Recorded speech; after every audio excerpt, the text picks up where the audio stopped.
Hello everyone, welcome to Rubik Raghav. आज हम class 10 chapter number 1 real numbers की शुरुआत करेंगे। तो व्हाट आर रियल नंबर्स? अगर आपको बेसिक अच्छे से इंट्रोडक्शन में समझना है तो मैं आपको क्लास 9 का मैंने एक इंट्रोडक्शन वीडियो बनाई थी, वो आपको मैं डिस्क्रिप्शन में दे दूंगा।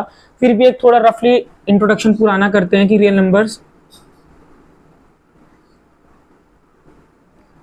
रियल नंबर्स ब्रॉडली दो कैटेगरीज में डिवाइड होते हैं, एक रैशनल और दूसरे इरैशनल।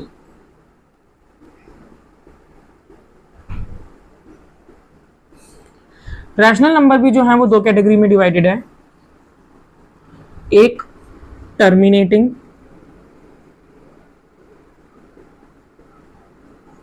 और दूसरे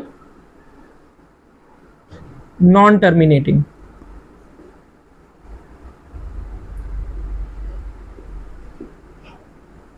इरैशनल नंबर भी जो है वो भी नॉन टर्मिनेटिंग होते हैं।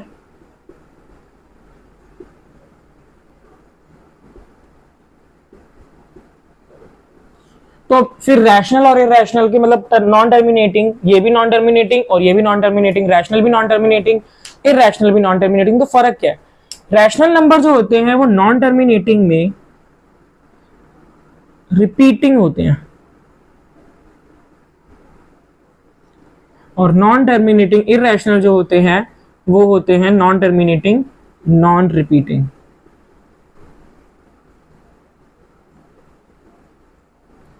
मतलब रैशनल नंबर जो है वो दो कैटेगरी में डिवाइडेड है, टर्मिनेटिंग और नॉन टर्मिनेटिंग। पहले टर्मिनेटिंग और नॉन टर्मिनेटिंग को समझते हैं। टर्मिनेटिंग का मतलब जिन नंबर्स को हम डिवाइड करें और उनका जो रिमाइंडर है, डिवाइड करने के बाद जो रिमाइंडर आता है वो जीरो आ जाए तो उनको हम टर्मिनेटिंग बोलते हैं। और नॉन टर्मिनेटिंग जिसको डिवाइड करने पे रिमाइंडर जीरो नहीं आता उसको हम क्या बोलते हैं? Non terminating. तो नॉन टर्मिनेटिंग दो तरीके के हो सकते हैं, या तो रिपीटिंग या फिर नॉन रिपीटिंग। अब रिपीटिंग और नॉन रिपीटिंग का मतलब या तो हम उसको जब डिवाइड करने के बाद जो हमारा रिमाइंडर आ रहा है उसको कंटिन्यू करने के बाद जो हम क्वेश्चन लिखते हैं साइड में वो बार बार रिपीट करना शुरू कर दे। फॉर एग्जांपल एक जस्ट चलते जैसे 0.33333 या फिर 0.13131313 कुछ भी तरीके से वो रिपीट करना शुरू कर दे, या कुछ एक लंबे टाइम पीरियड के बाद जैसे 2457 फिर 2457 फिर 2457। जरूरी नहीं है जस्ट उसके बाद ही, कुछ उसी जस्ट के बाद, कुछ दो के बाद, कुछ ज्यादा के बाद रिपीट करना शुरू कर दे तो उसको हम बोलते हैं नॉन टर्मिनेटिंग रिपीटिंग। और इरैशनल नंबर्स होते हैं नॉन टर्मिनेटिंग नॉन रिपीटिंग, मतलब जो रिपीट भी ना करें और जिसका रिमाइंडर कभी जीरो भी ना आए। जैसे इसका एग्जांपल लिखा जाए 0.1311311113111113 डॉट डॉट डॉट, मतलब सो ऑन। इसका मतलब क्या हुआ? 1311311113111113, मतलब एक बार वन आया, फिर दो बार आया, फिर तीन बार आया, फिर चार बार आया, अब क्या आएगा? 5 आएगा, फिर 6 आएगा, फिर 7 आएगा। मतलब रिपीट नहीं कर रहा, 13 ही रहा है, लेकिन यहाँ पे वन एक बार आया, फिर दो बार आया, फिर तीन बार आया, फिर चार बार आया। तो इसको हम बोलते हैं non terminating non repeating. Terminating के अंदर वही natural numbers, whole numbers, integers, fractions, decimals, ये सारे टर्मिनेटिंग के पार्ट हो गए। और नॉन टर्मिनेटिंग में वही नॉन टर्मिनेटिंग रिपीटिंग, इरैशनल में नॉन टर्मिनेटिंग नॉन रिपीटिंग। तो ये होते हैं रियल नंबर। अब समझते हैं प्राइम नंबर्स और कंपोजिट नंबर्स। प्राइम नंबर्स क्या होते हैं और कंपोजिट नंबर्स क्या होते हैं? प्राइम का मतलब होता है, प्राइम नंबर्स वो नंबर्स होते हैं the numbers having only two factors.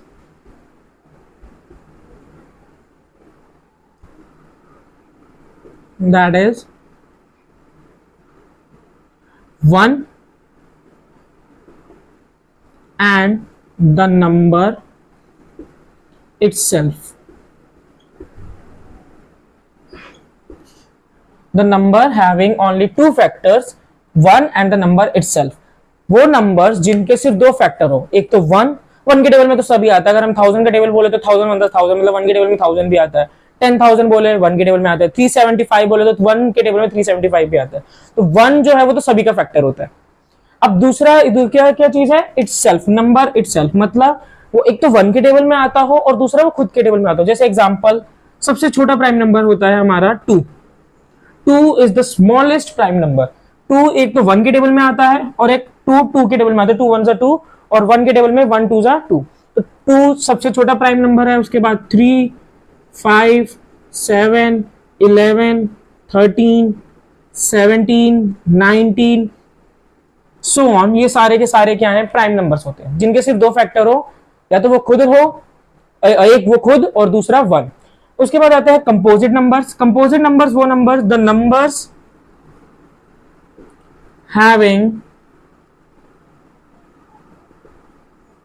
More than 2 factors. जिन नंबर के 2 से ज्यादा फैक्टर्स हो, 2 से ज्यादा होने चाहिए, 3 भी हो सकते हैं, 1000 भी हो सकते हैं, उससे कोई प्रॉब्लम नहीं, लेकिन कितने से ज्यादा होने चाहिए, 2 से। 2 कौन कौन से, एक तो 1 और एक वो नंबर खुद, और उससे एक ज्यादा तो कम से कम होने चाहिए। जैसे एक एग्जांपल, सबसे छोटा कंपोजिट नंबर 4। 4 के क्या क्या फैक्टर्स हैं, 1 2 और 4, 3 फैक्टर्स हो गए, तो ये कंपोजिट नंबर की कैटेगरी में आ गया। 1 के टेबल में आता है 4, 2 के टेबल में 2 2 4 और एक 4 के खुद के टेबल में 4 आता है, 3 उसके फैक्टर्स हो गए, तो 4 कंपोजिट नंबर हो गए। सबसे छोटा कंपोजिट नंबर 4 है। उसके बाद अगर 4 के बाद की बात करें तो उसके बाद आ गया 6। 6 के फैक्टर्स 1 2 3 6।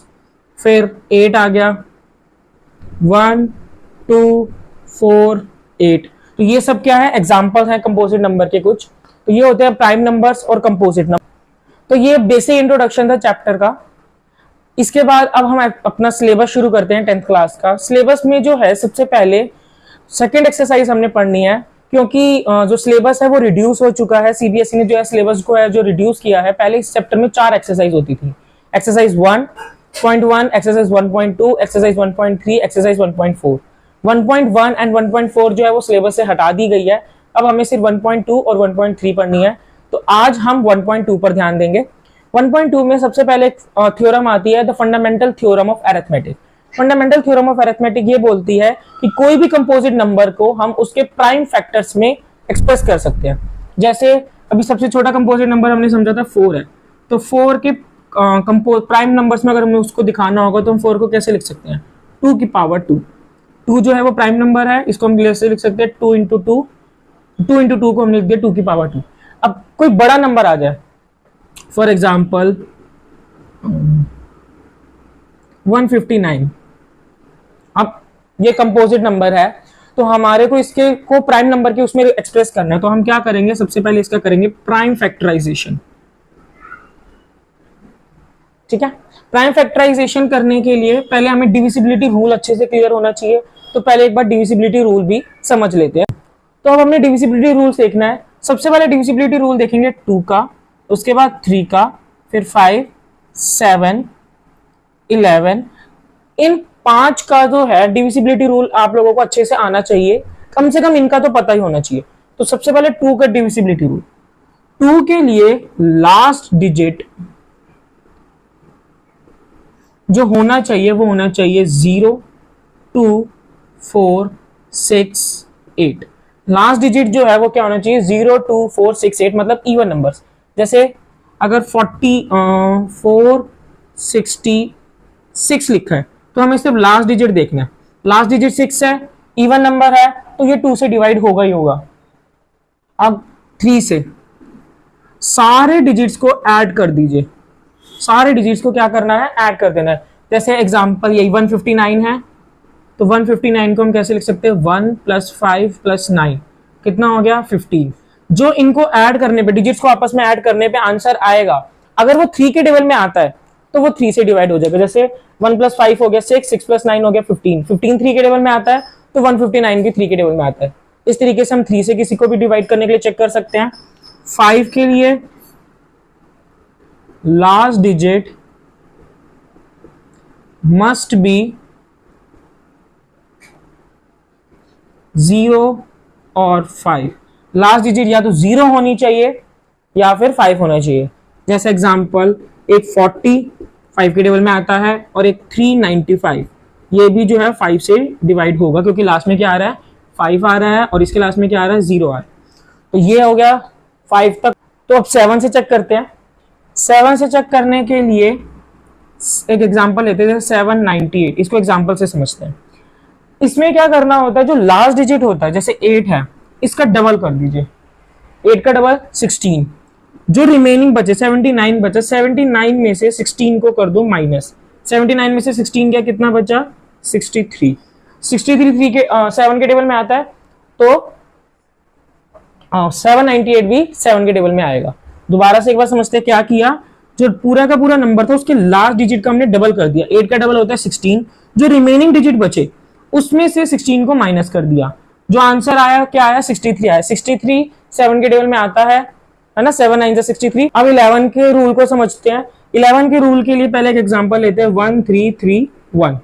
इसमें क्या करना होता है, ऑल्टरनेटिव डिजिट्स को चुनना होता है, पहला, इसके बाद 3 को छोड़ दिया, फिर 3 9 खींच ली, जिन जिनके नीचे लाइन है उनको आपस में प्लस कर दीजिए, 1 + 3 4, जिनके नीचे लाइन नहीं है उनको आपस में प्लस कर दीजिए 4, 4 में से 4 को माइनस कर दीजिए, आंसर क्या आ गया 0।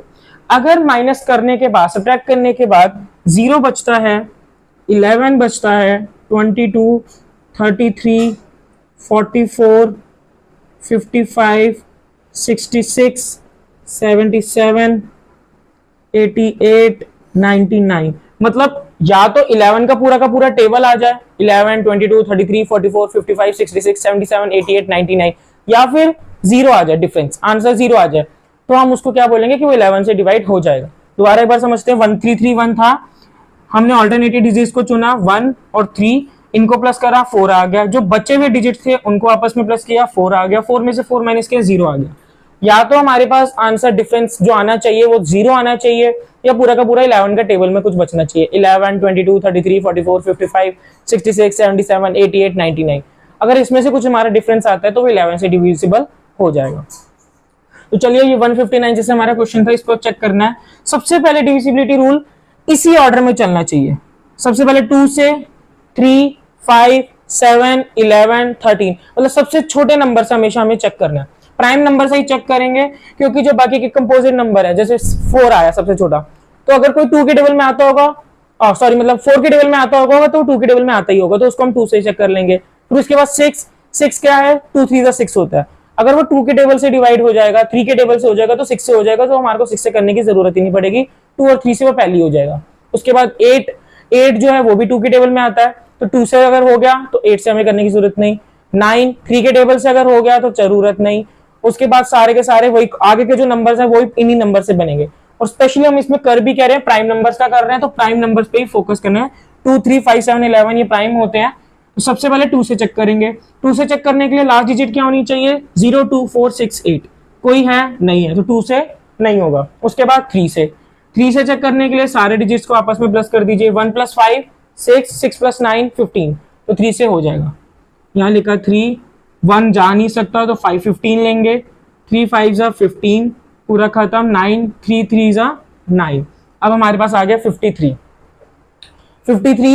अब इसके बाद 53 को जो है चेक करा जाएगा, तो 53 जो है एक खुद प्राइम नंबर है, 53 जो है वो किसी के टेबल में नहीं आता, तो 53 के टेबल से ही जाएगा, तो 53 1 53, तो 159 के जो फैक्टर्स बने वो क्या क्या बने, 3 की पावर 1 इंटू 53 की पावर 1, तो ये आ गए 159 के प्राइम फैक्टर्स।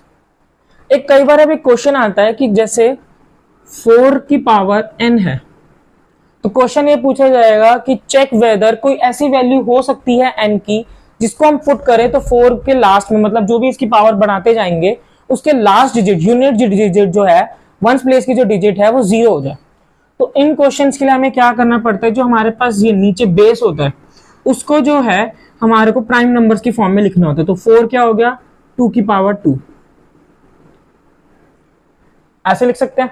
अब हमें ये चेक करना है कि क्या ये कभी भी इसके लास्ट डिजिट में 0 आएगा, तो लास्ट डिजिट 0, जैसे सबसे छोटा 0 वाला डिजिट क्या होता है, नंबर होता है 10, तो 10 के अगर हम फैक्टर्स लिखे तो क्या हो गया 2 × 5, ठीक है। उसके बाद उसके अगला 20 के अगर हम लिखे तो 20 हो गया 4 × 5, 4 को ब्रेक कर देंगे तो हो जाएगा 2 × 2 और 5।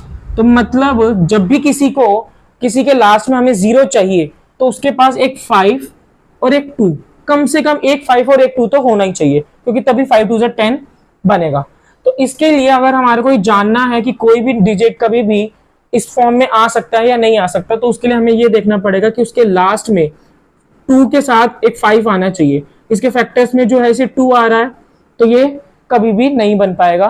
तो इसका आंसर हम कैसे लिखेंगे? No, 4 raised to the power n cannot have 0 at its unit place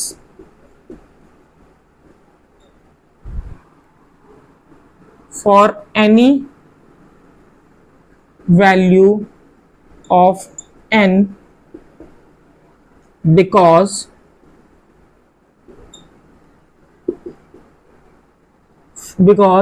4 does not contain 2 and 5। तो अगर उसको कभी भी लास्ट में यूनिट डिजिट 0 चाहिए तो उसके पास 2 और 5, ना 2 ना 5, 2 एंड 5 दोनों होने जरूरी हैं। सिर्फ 2 अकेले से काम नहीं चलेगा, 5 के अकेले होने से काम नहीं चलेगा। 10 बनाने के लिए हमें 2 और 5 दोनों चाहिए, तो इसके लिए हमारे को पूरा का पूरा 2 एंड 5 का पेयर चाहिए। तो अब इस एक्सरसाइज का एक लास्ट टॉपिक बचता है, जो थ्योरम है वो ये कहती है कि अगर दो नंबर जैसे ए और बी, इनका अगर हम HCF क्या होता है? हाईएस्ट कॉमन फैक्टर, और LCM लीस्ट कॉमन मल्टीपल निकाल ले, HCF और LCM, और इन दोनों को आपस में मल्टीप्लाई कर दे, HCF इंटू LCM। ये जो है इसका जो प्रोडक्ट आएगा वो किसके बराबर होगा? प्रोडक्ट ऑफ दैट 2 नंबर्स जिनका ये HCF और LCM है। मतलब अगर इसको हम ढंग से लिखे तो ये हो जाएगा HCF into LCM equals to A into B। HCF into LCM equals to A into B। तो अब एग्जांपल लेते हैं, जैसे हमने 6 और 12 ले लिया। 6 और 12 का हमें HCF और LCM निकालना है। पहले तो HCF निकाल के देखते हैं। 6 का HCF 2 3 जा 3 1 जा 3, तो 6 के जो फैक्टर्स बन गए वो बन गए 2 इंटू 3। अब 12 का निकालते हैं। 2 6 जा 12, 2 3 जा 6, 3 1 जा 3, तो 12 के फैक्टर्स आ गए 2 इंटू 2 इंटू 3। चलिए अब HCF और LCM निकालते हैं 6 और 12 का। 6 और 12 का HCF जो है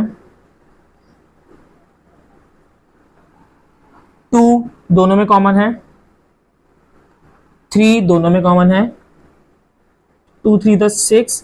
तो 6 और 12 का जो HCF आया वो 6 आया। HCF क्या था? हाईएस्ट कॉमन फैक्टर, मतलब एक वो सबसे बड़ा फैक्टर जिसके टेबल में ये दोनों आते हो। आते तो 2 के टेबल में भी हैं, 3 के टेबल में भी हैं, लेकिन हाईएस्ट की बात होती है, सबसे बड़ा ऐसा फैक्टर जिसके टेबल में दोनों आते हो। तो 6 और 12 जो है वो 6 के टेबल में 6 आता है 1 पर और 12 आता है 2 पर। तो HCF आया 6 और 12 का 6। अब LCM निकालते हैं। LCM के लिए वही जो कॉमन चीजें थी पहले तो उन्हीं को लिख लीजिए एक एक बार, और जो अब कॉमन नहीं है जैसे 2 तो उसको भी लिखेंगे साथ में। तो 2 3 10 6, 6 2 जा 12। तो LCM कितना आया? 12 आया। LCM क्या था? Least common multiple. लीस्ट का मतलब सबसे छोटा ऐसा नंबर जो इन दोनों के टेबल में आता हो। जैसे 6 और 12 के टेबल में सबसे छोटा नंबर क्या आता है? 12। दोनों के टेबल में आता हो, 6 के टेबल में भी 12 आता है, 12 के टेबल में भी 12 आता है। तो LCM आया 12। HCF के नीचे HCF, LCM के नीचे LCM। A 6 था, LCM 12 था। 12 6 10 72, 12 6 10 72। यहां से HCF इंटू LCM इक्वल्स टू प्रोडक्ट ऑफ 2 नंबर जो है ये थ्योरम प्रूफ हुई। इसके बाद जो है हम नेक्स्ट लेक्चर में एक्सरसाइज डिस्कस करेंगे इसी टॉपिक के ऊपर, एक्सरसाइज 1.2 जो इस चैप्टर की पहली एक्सरसाइज है। Thank you.